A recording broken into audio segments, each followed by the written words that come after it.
September 14 జరిగే మ్యాచ్కు ముందు పాకిస్తాన్ పేసర్ హరీస్ రఫ్ మాటల యుద్ధానికి దిగాడు. ఆసియా కప్ సమయంలో భారత్పై పాకిస్తాన్ 2 మ్యాచ్లలో ఆడగల అవకాశం గురించి ఒక అభిమాని రఫ్ను అడిగాడు.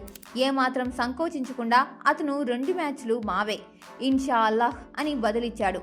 రఫ్ స్పందించిన తీరు చూస్తే భారత్తో 2 మ్యాచ్ల్లో తలపడితే మ్యాచ్ను సులభంగా గెలుస్తామని అతను భావిస్తున్నాడని స్పష్టంగా తెలుస్తోంది. కానీ చరిత్ర అందరికీ తెలిసిందే.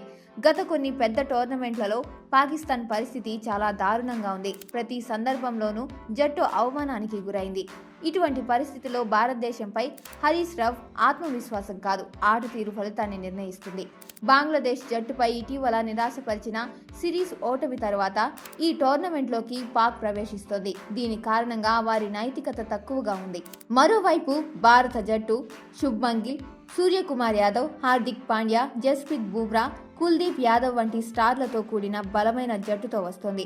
ఇటువంటి పరిస్థితిలో టీమిండియాను ఓడించడం పాకిస్తాన్కు అంత సులభం కాదు. దీనికోసం వారి మొత్తం జట్టు ఆటగాళ్ల నుంచి 100% ప్రయత్నం అవసరం.